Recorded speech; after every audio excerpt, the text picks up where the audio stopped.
Assalamu alaikum.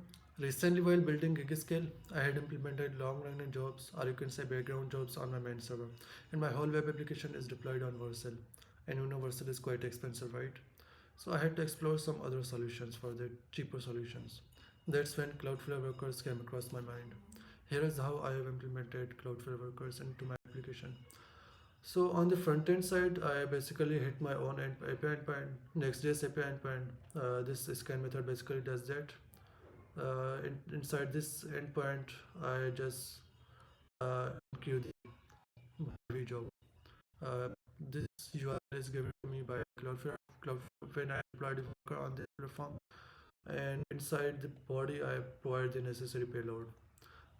Here's how I have implemented the worker on my from my necessities. This is the worker standard format that we have to follow. We have to export default export an object, and inside this object we have to have defined some methods. For me, I only needed these two methods. For your use case, you might need other methods as well. We have this fetch method and queue method. This fetch method is actually exposed via the endpoint given to you by Cloudflare when you deploy the worker. And this queue method is for internal use by the Cloudflare only. They automatically trigger the queues, and you can define this method to handle how you will be handling the queues, right? So let's deep dive inside this fetch method. I only need to enqueue the heavy job for me, so I've only handled the enqueue endpoints, right? Inside this method, I have called this handle enqueue request, which will basically enqueue the heavy job. This method is given to you by the Cloudflare as well. You can use it and pass the necessary payload to it, and it will handle all for you. And inside the queue method, you can handle queue and batches, right? And this job will be handled inside this queue.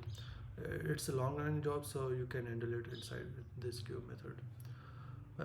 Inside this method, I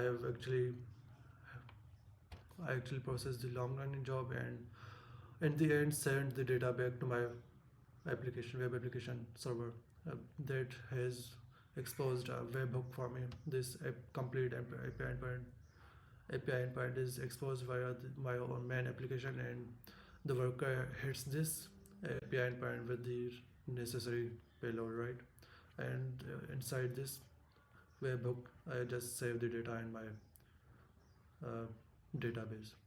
So that's how I have implemented the worker. And on the front end, once the API, once the queue is saved, I tried to I have tried to implement a polling system to keep polling my own API endpoint, not the worker, my own API endpoint, right?